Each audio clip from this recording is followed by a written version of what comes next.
This podcast series is presented by Archetype.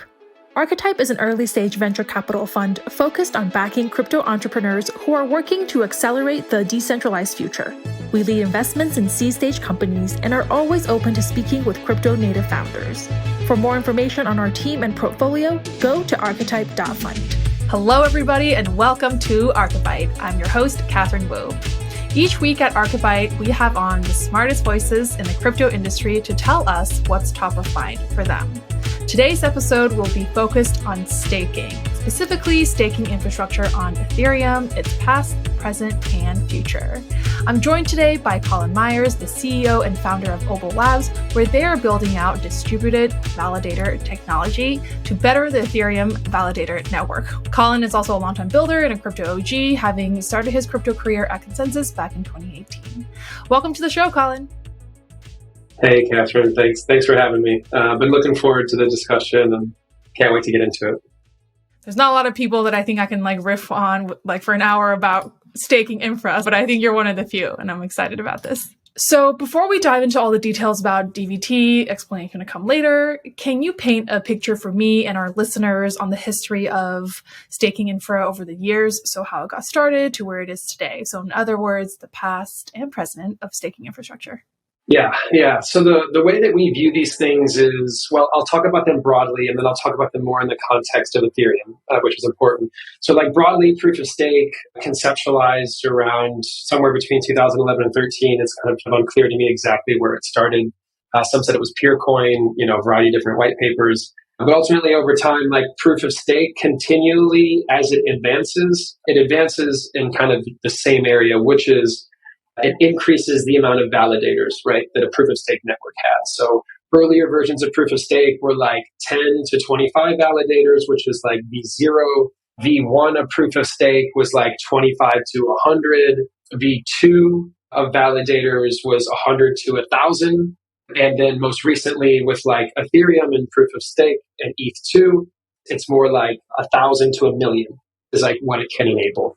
So that's the spectrum from where I sit as to how proof of stake has evolved over time. It's been a continual battle to figure out how to add more nodes to the network without it being too high of cost, without it increasing barriers to entry. But really, it's how do we get more machines to work in a cryptographic way properly? In the context of ETH2, now more specifically, I consider Ethereum to be the proof of stake leader. They're using advanced cryptography inside of ETH2, which is called BLS signatures. BLS signatures, in my opinion, are the key to proof of stake scalability. We wouldn't necessarily be able to do what we do without BLS signatures. And that big push from that V2 to V3 of proof of stake globally has really been driven by BLS signatures. So ETH2 now, in more specificity, launched in early December 2020. At the original onslaught, I believe we have between 14 or 15 million ETH stake today in the network in total. At the beginning, though, we were looking for 524,288 ETH. And it was a massive, what we thought barrier to entry. Everyone was really scared, are we going to hit it? Because Genesis needed to be ignited by that threshold, essentially. So that threshold was quickly reached in early December 2020. I spent a lot of my time at that point in time getting deposits and kind of helping get to the threshold. And that kind of started the mission of Ethereum proof of stake infrastructure over the past 2 years. So the infrastructure has been bound to ETH2's functionality. So there's been a couple different milestones. One of them was getting to Genesis. Let's get the deposits. Let's have Genesis ignite. Let's start the chain. So that was step one. And then step two was we need to build more and more security into the chain before we merge the whole thing. So it was a year and a half of deposits, education, user interface, discussions about withdrawals, and kind of prepping for the merge. And then this past year, as everyone knows, we finally got through the merge, which now is taking us in the time period that we're in now, which is from merge to withdrawals. And once withdrawals are enabled, it kind of really pushes the infrastructure space forward, also the product landscape built on top of it. So we're 1 week from Chappella, basically, roughly 1 week, maybe even less at this point. And that kind of now takes Ethereum staking infrastructure and also staking products to kind of its end game, I would say. There will be more innovative roadmap and hurdles to get over. But right now, for the Ethereum infrastructure side, we've been on this nearly 2.5 year mission to get to withdrawals and enable that. And that's brought about a variety of different products and solutions. And through that 2.5 years has been the incubation ground for DVT. And we've always imagined DVT. It's very important when you're building these things, for the record, to stay in line with the core Ethereum roadmap. We received good information early in the project from the founders of Optimism as this is what you should do. You need to stay on the roadmap and make sure that what you're building makes sense in the context of, the greater machine, if you will. So for us, we've always wanted to roll out DVT post withdrawals for a variety of different reasons, which we can get into later. But yeah, we're at the withdrawal stage today. It's been about 2 years of waiting to get here, and an aggregate, almost a decade of proof of stake innovation. And with withdrawals, I believe that proof of stake is about to enter its next paradigm, one of which will be enabled by DVT. Okay, I was going to ask you about withdrawals because a lot of people have been talking about withdrawals, especially with the Shanghai upgrade, how you think withdrawals will affect staking dynamics.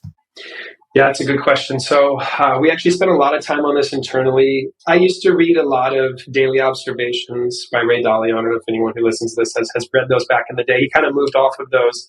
But I've been trying to create inside of Obol kind of an internet bond report or a market analysis as to the different staking products and their different tokens and their receipts and how they trade. So recently we put together a really good analysis, which is on our blog, and we accompanied it with a huge Dune dashboard of all of the interesting metrics that we think are going to happen or how they could behave if the stakers behave in a certain way. And the big thing here with withdrawals is that it's the first time those who have staked into the network have the ability to comfortably switch products. So what that results in is a whole bunch of new stealth projects getting ready to launch before and or right after. And it also results in a bunch of protocols that exist today having to upgrade. And this is what you're seeing with Stakewise V3. This is what you're seeing with Lido V2. And they have to kind of push forward a new, not just because of withdrawals. Some of it is due to withdrawals, but it's also for those products time to innovate into the next chapter, one of which can be enabled through withdrawals. The way I describe withdrawals, it's the next great microeconomic event of Ethereum. And what I mean by that is over the past 2.5 years, all this ETH has been staked into the network, and then all of this reward ETH has been locked. And since then, we've invented a bunch of cool technologies. One of them is 0x splits. The other one is different payment streaming services. And now what people can do is they'll be able to take their rewards from their validators and split it immutably in any direction that they want. They can donate to public goods. They can fund other projects. It results in this microeconomic effect where there will be a whole new economy built around rewards and where they go and what they fund and how they're used to build the ecosystem.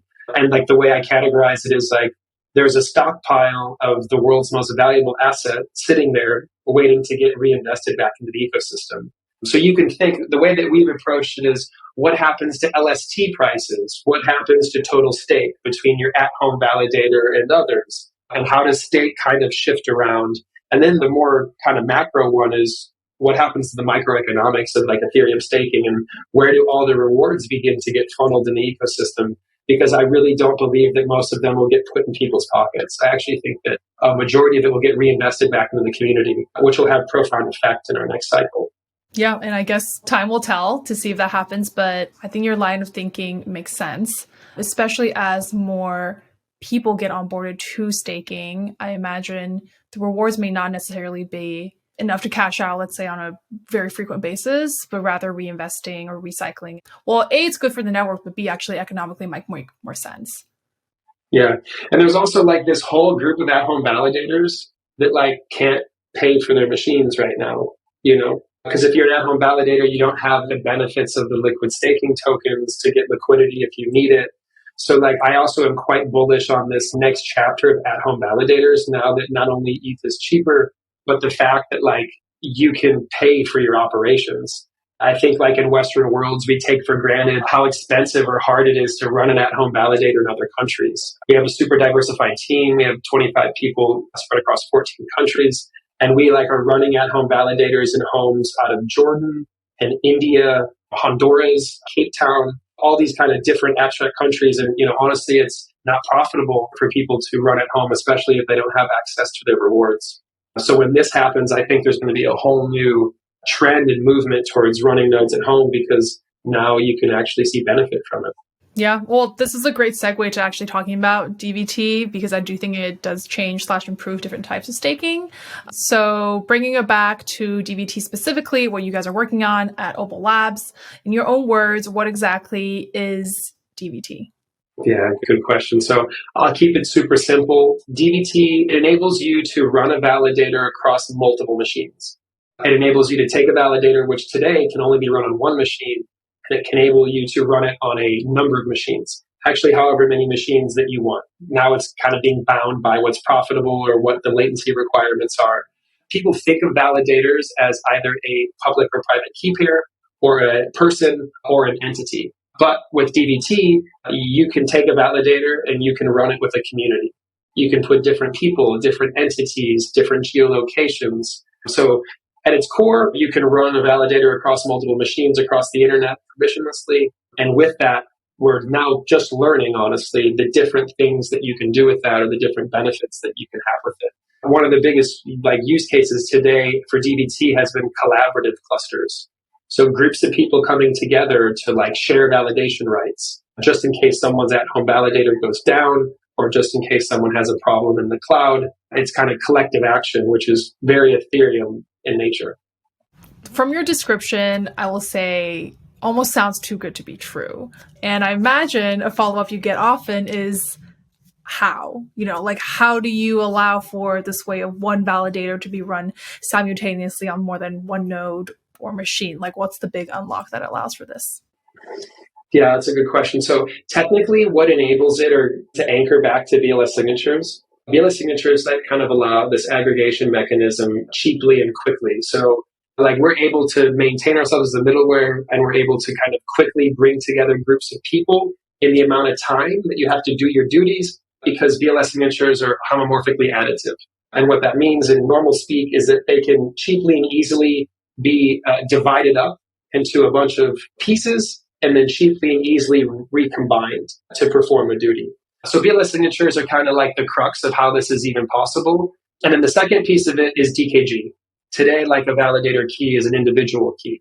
And with inventions like distributed key generation, this is what actually powers the whole thing, right? So Catherine, if you and I were to share a node, we would do a DKG together. You'd get half the key, I'd get the other half of the key. We then use these key shares to stand up our own machines. And then at our own machines, we can pick whatever clients that we want. And you and I can say, look, you run these 2 minority clients, I'll run these 2 majority clients, and then we'll have a good balance and stack across it. So without VLS signatures and without DKG, none of this would be possible. And those are 2 heavy cryptographic areas of research and study. And that's really kind of, bounded as to what exactly is DVT. And it's really the cryptographic research phase of how to make a validator as trust minimized and eventually trustless as possible. So a DVT validator is bounded in cryptography. And really what Obol is, it's a research project in applied cryptography, really. Is there a reason why someone may not want to or need to stake via DVT? And then conversely, for folks who are looking or considering, where does DVT come in to really improve different types of staking? Yeah. I'll selfishly start with the latter because it's a better answer. The first one's a bit biased, but we're still looking for reasons why you wouldn't, to be completely honest with you. It's not clear to us why you wouldn't. We're a bit biased. Looking for feedback on that from listeners as well. So to the benefits, DVT is for all validators, right, of all sizes. You can be a block daemon or a figment. You can be an at-home validator. You can be a small group of people. So what we've spent the past year and a half on is testing the software with different user groups to figure out what the benefit is. And honestly, over time, the benefits just kind of keep increasing. So I'm happy to spend some time today on the different user groups. I'll start with liquid staking pools, as they've been the earliest adopters of the technology. For example, Obol received a grant from Lido, before we ever did our first fundraising round. And, Lido was one of the first large at-scale testers of the software with us. Well, I guess liquid staking pools, first and foremost, today have different architectures. So I'll walk through a couple different ones because they're not all the same anymore as they once were. Lido specifically, what they're trying to do is move forward with this V2 architecture, which is super cool. It's a module-based architecture. We kind of liken it to like the maker debt ceiling model. Someone like proposes a module, that module has a certain set of configuration, it has kind of a cap, and then stake like rolls into it. So like in the Lido sense, what we think makes sense for them is to like host a DBT module. And like what that enables them to do is inside today of like liquid staking pools. Let's just use Lido as an example. There's either 21 or 25 operators today. All of those operators are just running their own individual machines. If they were using DBT, they'd all be running the same machine or the same validator across their own machines. And the benefits of that are that any one of those validators in that pool is now not able to self-slash. They're not able to act malicious, and they're not able to sign any incorrect messages. So what DBT does for more mature pools now is DBT is finally being used for its Byzantine-like properties. And like it prevents Byzantine behavior. And now pools have gotten to 10, 12, $15 billion in size. So as you decentralize a pool, one of your main objectives is like, how can I prevent my validators from being malicious or acting Byzantine without having to include too much like economic overhead? And for liquid staking pools, due to the cryptographic properties of DBT, it enables one single validator to not have power to take a pool down, which is very cool. The other use case is also a lot of liquid staking pools started with like a fixed set of validators that were permissioned, and most of them were professionals. And if you want to build the most resilient liquid staking pool in Ethereum, at least everyone agrees that you should include at-home validators, SME validators, smaller people into the mix. However, if you're the liquid staking pool, you're like, hey, there's a lot of value at risk right now. Running a validator today is still pretty hard. So how do we like build a bridge inside of that ecosystem? And that's where we're doing a lot of cool testing with Lido today, is like between the at-home validator and the professional, and actually watching them come together and trying to get them together to run these clusters. So that ultimately like decentralizes the validator set, gives rewards to your average person rather than just your entity, and it's like really powerful in its like decentralization effects. Another example of this is Stakewise V3. Stakewise V3 has this like vault deployment model, which is super cool. So like anyone can come in and design and deploy like a DBT vault. You could just design and tailor your own vault, and with the base layer being DBT, and then you can abstract however you'd like on top of it. This is when DBT meets DeFi, to be honest with you, and this is kind of a huge area of research that has a lot of greenness to it, if you will. It's a green field. That's why we're interested in like working with Stakewise, and we've spent a lot of time with them, is because I think their vault model like really pushes staking into DeFi, and then as a means of that, it pushes DBT into DeFi, which is quite interesting. Those are the 0 to 1 innovations of DBT. Those are like the most innovative things that people are using it for in their use cases. If we back up a little bit and just talk about how the technology can be used from 9 to 10, that's also beneficial. And that's for the validator entity themselves. So the way that ETH2 has been, and like an Ethereum validator today has been designed, is a single public-private key pair, a single machine. That's it, right? And if your node dies, you're incentivized to just bring it back on because the inactivity penalties aren't too severe. Some of the pros who've been slashed and historically have done is what most people like in Web2 do, which is called active-passive redundancy. So you have your validator machine and it's running, and then you have a backup machine that has the same set of private keys on it. So if your first one dies, the back one comes online and it saves you. There's a lot of false positives that get created in this. And like historically, the majority of slashing events have been because people have been pushing for higher performance by breaking the rules, basically. And then if they get in trouble, they get slashed. And today, getting slashed like still could mean you lose, all of your ETH.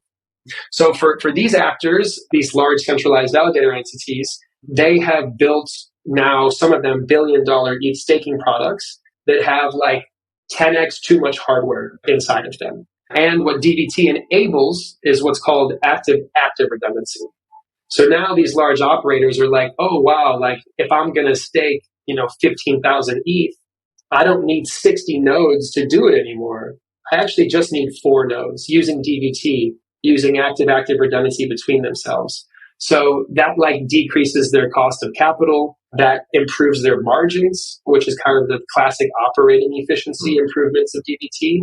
But more importantly, one of the new things, which is super interesting, is DVT has begun to be used as a mechanism to get better insurance for validators. And it's also been pulled into the SOC 1, SOC 2 compliance discussion of how like these entities increase their security. So at the end of the day, it's also very important to note that, DVT is a security protocol. It's not this like middleware lottery thing. It's not here to get you more yield or any of that stuff, right? It's a security protocol at the end of the day. And it takes a blockchain network a certain maturity to like accept that as an acceptable piece of software to put in the stack. And say Ethereum's the only one that's there. So yeah, for the institutional validator, there's been like a lot of benefits that we are just learning every single day, honestly, as they test it, they run it around the world in different geolocations, they figure out their costs, they speak to their insurers, which has been quite beneficial and encouraging, honestly, for us to see that happen. It's really institutionalizing the effort, which is great, because we want everyone in the network to be able to use DVT. But as a project, we have to kind of cater to that market and figure out how we work with them. And then third and finally is the at-home validator. Honestly, running an at-home validator today is like not really so easy. We've done the best we could, but like it's not about really setting up the machine. It's about internet connectivity all over the world is the at-home validator's problem. And so at the end of December, we launched the world's first DV. It's run entirely at home. And it's run between Ireland, Estonia, and Canada. There's 2 nodes in Ireland. There's 1 node in Estonia and 1 node in Canada. And about a week and a half ago, we had our first block proposal. And one of the nodes in Ireland has a couple other validators on it, not DVs, just regular validators. And when the proposal came up to propose, that machine died. Actually, literally at the given moment, it died. And then the other backup nodes are the only reason why it was able to propose. So for us, it was kind of like, we were blown away. It actually showed us exactly like what is the benefit to the at-home validator. And the fact is like, if you don't live in Western countries, internet's bad, like, everywhere. It's like not profitable to run an at-home validator because you could lose internet, right? And you could miss a proposal, and like proposals are now becoming like a bit more rare. So yeah, the at-home validator has its own kind of benefits that are still being worked out. We actually have a second mainnet cluster, not announced yet, but happy to chat about it today. It's actually our Southeast Asia cluster. Right now it's being run between Australia, New Zealand, India, and South Korea. And now we're like testing out the local internet in these areas to see how it would work at home. And this is all being run by at-home validators as well. So yeah, the at-home validators are like our tail end. That's our end game. They need DVT. The network needs more of them. And we're learning from those user types every day. Yeah. A lot of our listeners, I believe, are operators at crypto companies. So, folks who work in the crypto space who kind of probably would be pretty interested in setting up like an at-home validator. So what's the at-home validator like stack today? If someone were to come to you, hey, Collin, can you help me set up an at-home validator? Like, what are the step 1, step 2, step 3s? Yeah, so before we started Obol, actually, myself and our head of products, we both worked together at Consensus prior to this, and we helped the Ethereum Foundation build what's called the ETH Staking Launchpad, which is the primary user interface for at-home validators to select their clients, to get educated, to do their initial deposit, to pull down the repo and the deposit contract. We spent about a year with the EF designing and implementing a user interface for the at-home validator. And today, I still think the ETH Launchpad is the best place to run at home because it's educational. It has all the tools that you need. You don't need to grab information elsewhere. That's probably one of the biggest problems in ETH2 and just Ethereum in general is like the decentralization element of it results in information. What's the source of truth is like a really hard thing. And the ETH Launchpad, it's open source. You can tear it down. There's no back end to it, no identity. You can run it locally, set up your own validators. And as a result of seeing that progress, and honestly, the backbone of the stake in the network has come from at-home validators through the Launchpad, in my opinion. We've built a thing called the DV Launchpad, which is a kind of multi-party, multi-user interface to create distributed validators with a group of people. So the DV Launchpad has 4 user flows. It's, migrating an existing validator. It's like, I got a normal one, but I want a DV. It's create a DV from scratch alone, solo. Maybe I have 4 different machines or I want to run a combination of on-prem and in the cloud. And then there's be invited to a group and start a group. So there's 4, user flows and there's a user interface that enables people to easily set these things up. So yeah, I would recommend for normal validators today, continue to use the Ethereum Launchpad. And then if you're interested in DVs, as we get closer to our beta launch, you can use our Launchpad on testnet, but not today for mainnet purposes. So check out the Launchpad and follow Obol for any announcements. Yeah, soon. Awesome. Okay, last question, and this can be about staking or this can be about something else. What are some areas within the crypto infrastructure, like landscape, are you excited to see innovation in the next 3 to 5 years? Yeah, it's a you good can't question. say Obol. So, you can't say DBT. You can't say Obol. No. I mean, honestly, Obol's really bound to improvements in applied cryptography. Right? Like we are living in an applied cryptography renaissance. And I think a lot of people forget that, people are always like, what is the killer use case of blockchain? And everyone's been talking about, email and trying to liken blockchain to it. But I think what people are forgetting is that blockchain is the killer use case of applied cryptography. It's kind of like way deeper than that, right? So like everything that we do as Obol is bound by cryptography because we are an applied cryptography project. So right now, like we're in a ZK renaissance, which is awesome. There's tons of money flowing in. Some of the valuations are ridiculous. There's cool projects. There's innovation. There's researchers leaving universities to fund and start projects. And ultimately, like we look at our future and it's very bound to ZK, honestly, at the end of the day. Like if you want to make a validator more trust minimized, we need like collective improvement at the applied cryptography level, which Obol will borrow and apply itself. So we've been actively trying to partner closely with projects like Axiom or any of these other lower layer infrastructure cryptography projects that can help us scale. Because at the end of the day, like we believe that DBT is like the validator endgame, but DBT is a 20-year research project. But DBT can't progress without massive improvements in applied cryptography. So I would say like what we spend all of our time on now is like, what's up in the ZK world?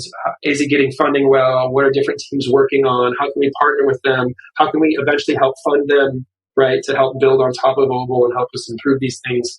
So yeah, I would say like applied cryptography is the renaissance that we're living in at the moment, and everything will be ZK'd in this next chapter, for better or worse.